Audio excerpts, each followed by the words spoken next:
अच्युतम केशवम राम नारायणम कृष्ण दामोदरम वासुदेवम हरिम। जय श्री हरि। प्रिय भक्तों, आज की वीडियो में हम रसपान करेंगे बैसाख माह के तीसरे अध्याय का।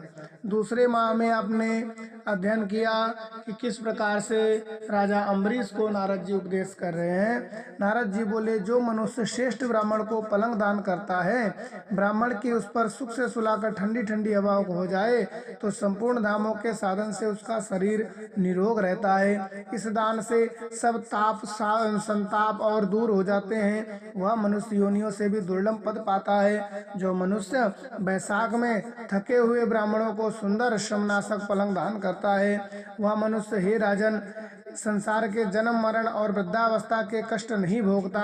उस पलंग पर ब्राह्मण को शयन करने से जीवन भर के अनजाने में किए हुए पाप नष्ट हो जाते हैं।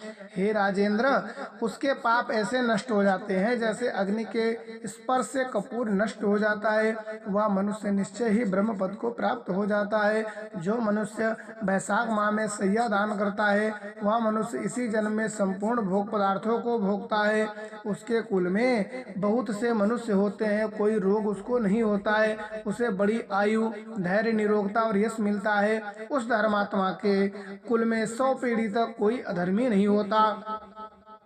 इस मास में दानादि करने का अपार फल मिलता है। बैसाख के धर्मों को इस तरह करने वाला धर्मात्मा पुरुष सब भोगों को भोग कर अपना शरीर त्यागता है।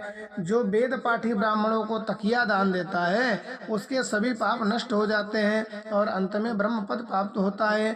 बिना इसके दिए मनुष्य सुख पूर्वक नहीं सो पाता। इसके दान करने से सबका आश्रय बनकर पृथ्वी का राज भोगता है। हे राजन, वह मनुष्य 7 जन्म तक सदा सुखी, भोगी, धर्मपारायण और विजयी होता है, फिर अपने 7 कुल समेत मुक्त हो जाता है।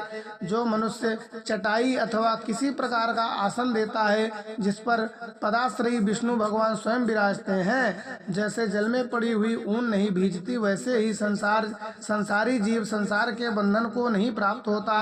चटाई को देने वाला पुरुष आसन और सैया पर आरूढ़ हो सब तरह सुखी रहता है।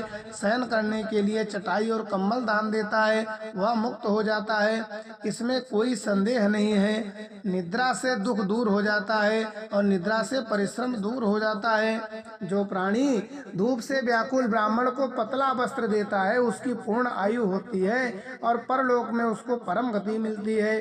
कपूर अंतस्तप को दूर करते हैं। इस प्रकार से कपूर का दान ब्राह्मण को देते हैं तो मोक्ष मिलता है और दुख का नाश होता है। जो ब्राह्मण को फूल और कुमकुम दान करें तो सार्वभौम राजा हो सब प्राणी उसकी आज्ञा में रहकर पुत्र तथा पौत्र युक्त होकर सब भोगों को भोग पाता है। त्वचा और हड्डी के संताप को चंदन तत्काल दूर करता है। जो मनुष्य सेमती और जूही दान करता है, वह सार्वभौमा राजा होकर अंत में मोक्ष पद प्राप्त होता है। जो बैसाख में केतकी और मलिका दान करता है, वह माधव भगवान की आज्ञा से मोक्ष पद को प्राप्त होता है। नारद जी कहते हैं, हे राजन, जो मनुष्य ब्राह्मण को सुपारी और अन्य सुगंधित द्रव्यों का दान देता है, जो नारियल दान करता है, उसके पुण्य के फल चित्त लगाकर सुनो। वह 7 जन्म तक ब्राह्मण के घर में जन्म लेता है, धनवान तथा वेद पाठी होता है और फिर 7 कुल समेत विष्णु लोक को जाता है। हे राजन, जो प्राणी विश्राम मंडप बना ब्राह्मण को देता है, उसके पुण्य को फल को कहने की मेरी सामर्थ्य नहीं है। जो मनुष्य छाया मंडप बनवाकर भीतर बालू बिछा देते हैं, उसमें प्याऊ लगा देता है, वह स्वर्ग लोक का स्वामी होता है। जो मनुष्य मार्ग में बाग बगीचा कुआं झोपड़ी बनवाता है, वह धर्मात्मा है। इन 7 में से जो एक भी नहीं करता, वह मनुष्य स्वर्ग को नहीं जाता है। उत्तम शास्त्रों को सुनना, तीर्थ यात्रा, सत्संग, जलदान, अन्नदान, पीपल का पेड़ लगवाना और पुत्र होना, ये 7 प्रकार के संतान वेद वक्ताओं ने कही है। हे राजन, इस प्रकार उसके पुण्य को फल कहने को मुझ में सामर्थ्य नहीं है। जो बैसाख महीने में अच्छे चावल दान करता है, उसकी आयु बहुत होती है और सब यज्ञों के फल पाता है। जो तेज रूप गौ का घी दान करता है, वह अश्वमेध फल को प्राप्त करता है, भगवान विष्णु के आनंद को पाता है। जो मेष संक्रांति में ककड़ी और गुड़ दान करता है, वह संपूर्ण पापों से छूटकर श्वेत द्वीप को चला जाए। जो मनुष्य इन दिनों में ताप की शांति निर्मित ईख का दान करे उसका अनंत पुण्य फल मिलता है। बैसाख की अमावस को कस्तूरी, कपूर, मलिफा, खस आदि वस्तुओं से युक्त जलकुंभ दान करने से पितरों के लिए जो करता है उसको 96 श्राद्ध करने का पुण्य निसंदेह मिलता है। इति स्कंद पुराणे रेवा खंडे बैसाख महात्म्ये नारद अम्बरीश दान निरूपणम तृतीयो अध्याय। बोलो लक्ष्मी नारायण भगवान की जय हो।